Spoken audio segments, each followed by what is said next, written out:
Do we have a sign in? Oh, I do see the sign-in sheet. Did everyone please make sure to sign in on the sign-in sheet on the table? We're going to get started.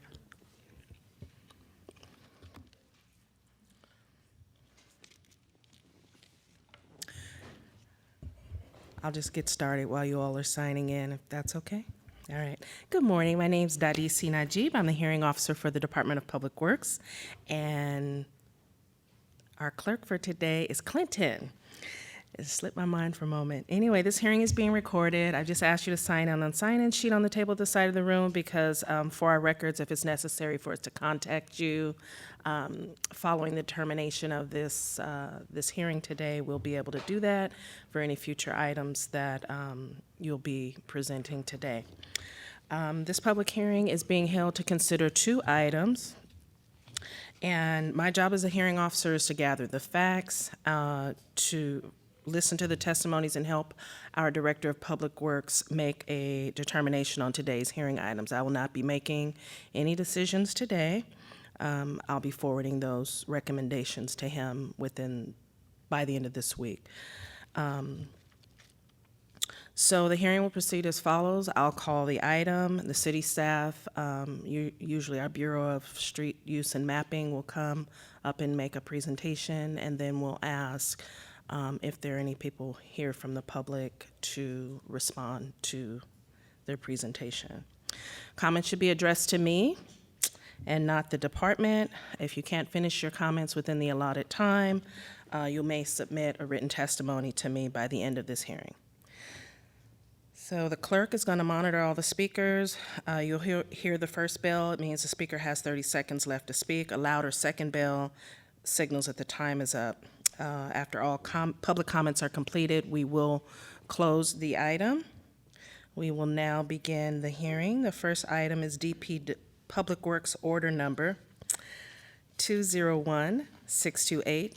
To consider the validity of notices to repair that have been issued to various property owners and utility agencies for the restoration of the public right-of-way sidewalks on blocks in the outer Richmond District neighborhood bordered by Irving Street and Judah Street and Kirkham Street on the north, 43rd Avenue and 45th Avenue, and 48th Avenue on the east, Lawton Street on the south, and the Great Highway and La Playa on the west.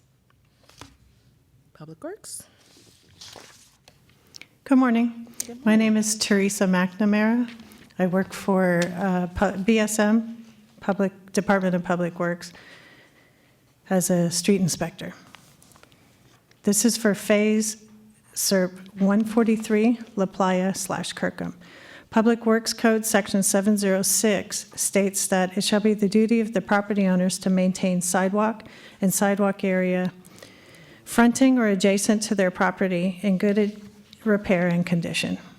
That said, this public hearing is to consider the validity of notices to repair that have been issued to various property owners and utility agencies for the restoration of public right-of-way sidewalks. The Sidewalk Inspection and Repair Program was enacted by the city in 2007 to improve the pedestrian path of travel by inspecting and notifying property owners of defects requiring repair. Under city and state codes, property owners are responsible to maintain the sidewalks fronting their properties. This program differs from past inspection programs by providing funding for the city to allow property owners the option to have the city repair the sidewalks for them and to invoice them upon completion of the work. Part of the SERP process is to hold public hearings for property owners to express their concerns as to the validity of the required sidewalk repairs. Since its inception, the SERP has conducted inspections along 1,850 blocks in neighborhoods throughout the city. Today's hearing is for property owners who have received sidewalk repair notifications in SERP 143, the Outer Sunset District neighborhood bordered by Irving Street and Judah Street and Kirkham Street on the north, 43rd and 45th and 48th Avenue on the east, Lawton Street on the south, and Great Highway and La Playa on the west. The letters for this area were mailed out on July 31st, 2019. Thank you. Are there any property owners here representing any of these locations to protest or appeal? Okay. That being said, BSM, do you have any other comments? Okay, I'll make my recommendations. We are closing out order number 201628. Next up is order number 201701, to consider the intent to underground utilities along the 2400 block of Broadway in San Francisco using property owner funding.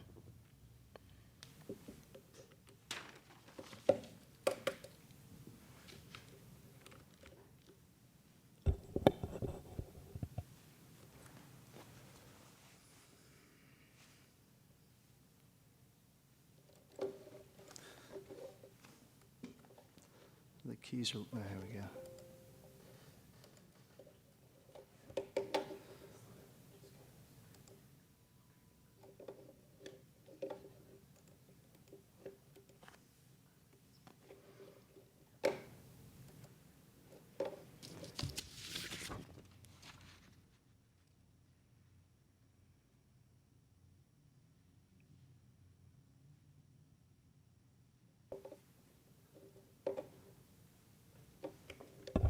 Good morning. Good morning. Maybe I'll do this one. My name is, let me maximize this.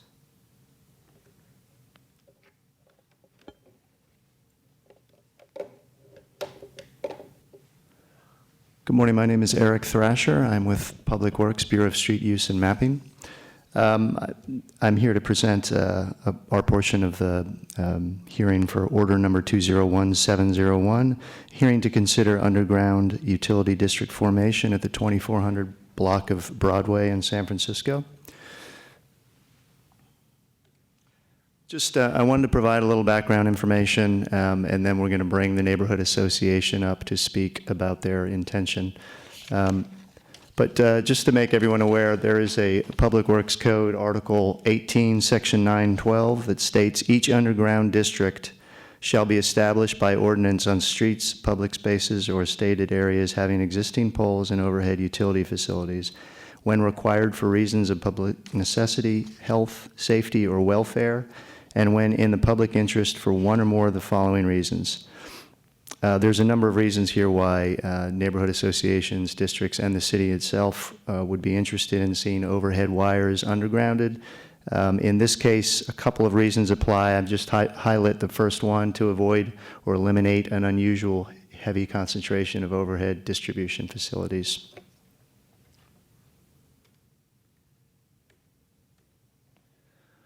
Furthermore, the California Public Utilities Commission, Tariff Rule 20, which is the funding mechanism for it's the vehicle for funding the conversion costs to bring overhead facilities underground, makes use of Tariff Rule 20. There's 3 different tiers of Tariff Rule 20. Rule 20A is the mechanism by which all costs to underground facilities are paid for by ratepayers. So basically everyone who pays a PG&E electric bill pays into this fund, and a portion of that is then used to underground facilities. Rule 20B is a situation whereby costs are paid at the rate of 20% of costs paid by ratepayers and 80% paid by the customers or the homeowners in specific utility districts. And then Rule 20C is the tariff rule through CPUC, which allows homeowners and property owners within certain districts to pay for all costs to underground. Since there are no 20A rule funds available for city undergrounding, and there won't be any available for several years, any undergrounding, unless some other funding mechanism is provided for, any undergrounding that will proceed from this point forward would be paid for by 20C, which would be property owner funded. Okay.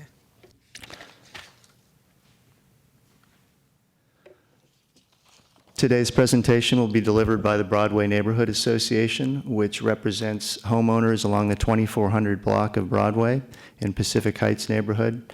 The lead of this project is Mary Jo Tisser Kaplan. She's here today. And their legal representation is Brett Gladstone. Public Works, at this point in the process for 20C undergrounding, our role is to make sure that there is a sufficient amount of interest in that particular district to warrant an approval of legislation for undergrounding. Based on the CPUC tariff rule, there is a requirement that at least 60% of all property owners within the specific boundaries of the district support the effort to underground and agree to pay for the costs. So Public Works, BSM, has already reviewed the petitions that were submitted by the Broadway Neighborhood Association. There are a total of 22 properties along the 2400 block on the north and west side of Broadway. One of those properties at the corner of the block has already been undergrounded from an adjacent street. Therefore, they do not need to participate in this. So out of 21 properties, 14 have agreed to participate. So we've met the 60% threshold. Okay. Okay, great. I was going to ask you if you can tell me what the boundaries of the district are. When you refer to district, you're referring to not just that. Right. not So just it's the along the, 2400 it's a block. one block district that is bounded on one side by Pierce Street. Okay. And on the other side by So the Steiner. 2400 block is the 2400 district. block, yeah, from Pierce Okay, to gotcha. Steiner along Broadway. When you said district, I was thinking that it was, Well, the district would be, Larger. yeah, it's not district as in a supervisor's district. It's within Supervisor Stefani's district. Right, I But got that. the term district refers to a specific bounded area that is considered a legislated underground district. got you. So based on having seen the 60% threshold being met, speaking with the neighborhood association and their legal representation, BSM's position is we should proceed with this. There are several more steps in the process. The next step is the neighborhood association will refine their cost estimates. There will be another presentation to the Board of Supervisors. But at this point, BSM is in favor of proceeding. Okay. I'm going to now bring Brett Gladstone, legal representation, and then he will be followed by Mary Jo Tisser Kaplan. Okay. Do you have no? Okay.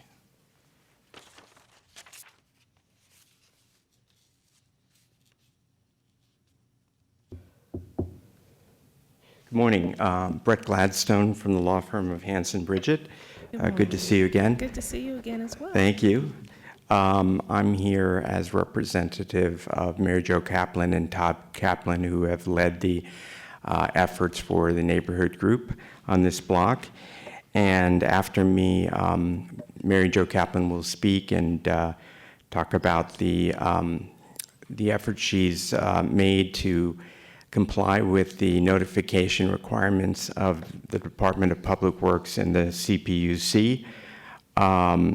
I'm here to let you know that having looked at the file and everything that we provided, as Mr. Thrasher said, I believe that we have met the finding requirement, which you have to make to, or the board has to make to fully approve it, which is that it's in the public interest to have this done, and that there are reasons of public necessity, health or welfare.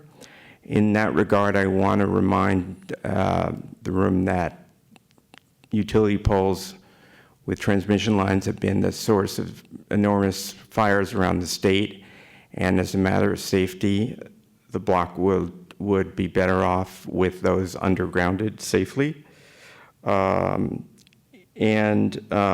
other finding you need to make has been met, which is to eliminate or avoid an unusually heavy concentration of overhead distribution facilities.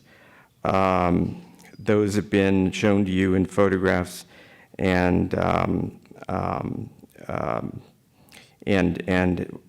will be discussed today by my client. I wanted to make sure that you have some documents, although I believe you do, for the record, here are 2 copies for your purposes of the owner's petition Okay. to form a utility district. I also wanted to hand you, for the record, Okay. a copy of the presentation that my client will make in a moment on PowerPoint. And that's all I have to comment on. Thank you very much. Thank you.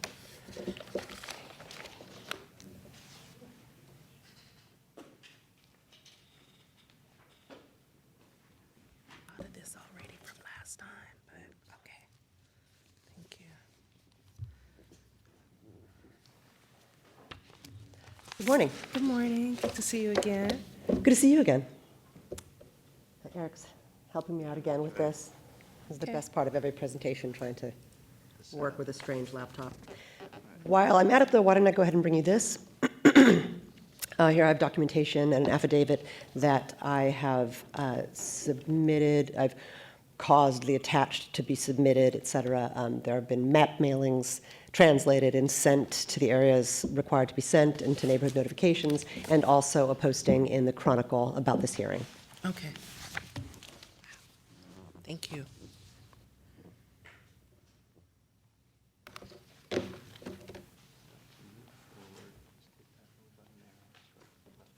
Okay, thanks. Wait, this guy? This guy?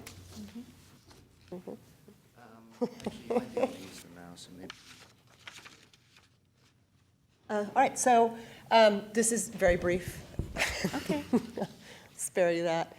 Just talking about, it's 2400 block of Broadway, as we've said. That would be the district. That's the term being used for the undergrounding process.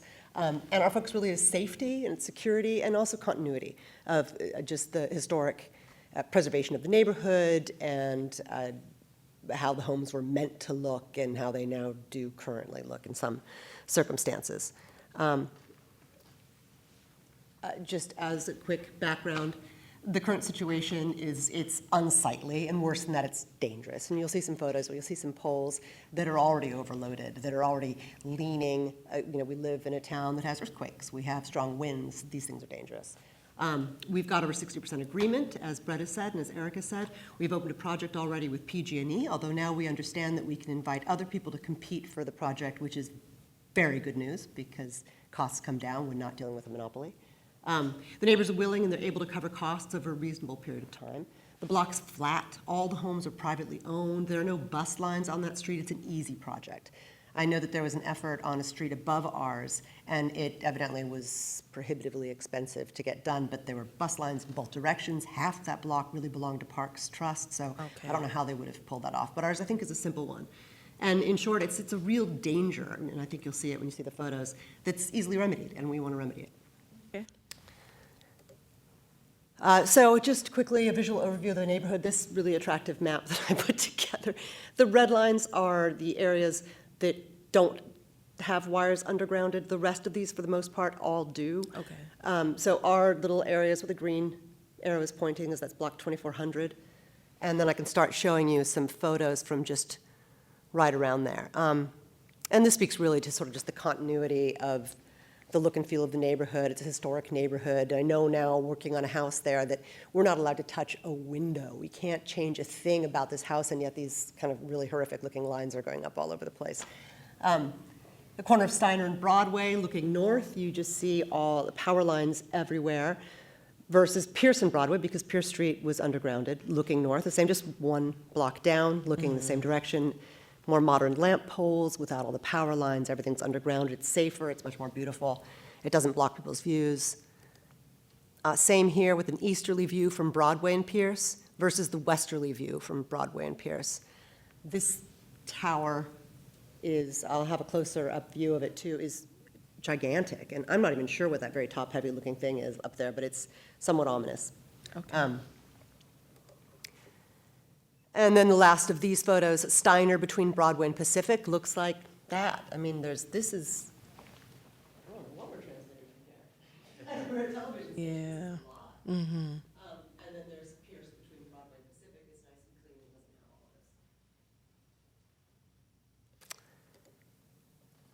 doesn't have all this. We know that exposed wires cause fires, period. We've been seeing it. I've got some little blurbs over here that I pulled from some articles, and, in 2018, more than 17 major fires were triggered by power lines. So the power lines can fall, something can go wrong in one, it can be run into a tree, the trees get dry, we've got wind, we've got earthquakes, and next thing you know, your block is potentially on fire. Or a pole is falling and harming somebody, or then breaking the wires and setting the next door house on fire. So this is one particularly attractive one with just sort of endless wires coming from it right in the middle of our block. This is one that and yesterday, just taking photos, I looked at this one and thought, wow, this is, a pole is growing into the tree. So, and what you kind of can't see, you do see it's dramatic and sort of funny, really, is that this pole is just growing through the tree just run around it. But here you see all the wires that are actually connected to it and running through that tree. Okay. That's not the same situation. I don't think we want to be in a situation, I don't think San Francisco wants to be in a situation where we just cut down the trees to allow for the power lines. Here again, we see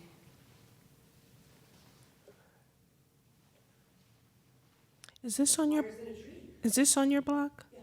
Oh, wow, okay, These are all just our block. These last two photos Okay. are just our block. And the other photos are all just from one of the corners of our block. So you look into the block and you see just this jumble of wires, and you look out, and it's public. I got you. So this is, our, my place is right about here, this is across the road.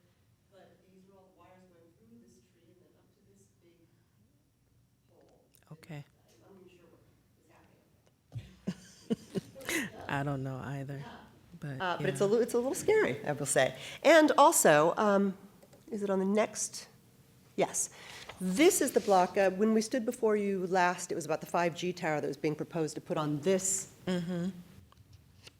pole. This pole is already leaning, it's in somebody's driveway, it already needs to be removed, which is why that's sort of in the way, but it was really our intention to get all this stuff. Right, This is already a tree. It's unsightly, to be sure, and it's a hazard. okay, So we definitely want, and this too, so here's the one before it, and then this is that one. So we've got quite a few very large poles just on our street. And all but one running through trees and branches. okay.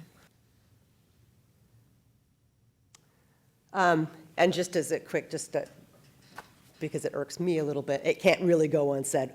We sort of get PG&E should probably be on the hook for funding all of this.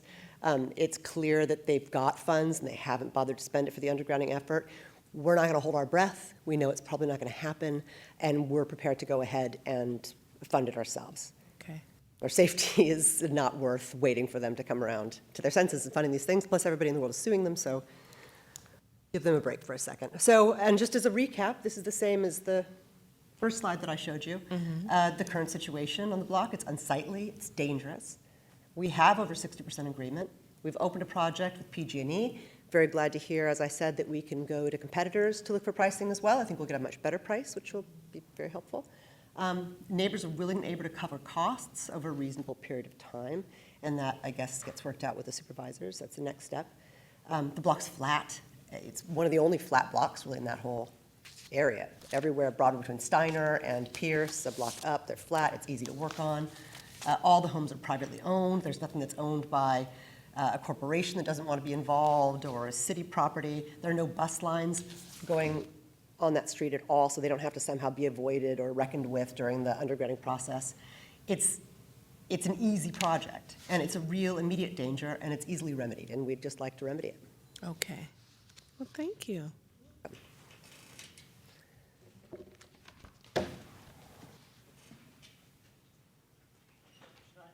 Sure. Is there a public comment period, or is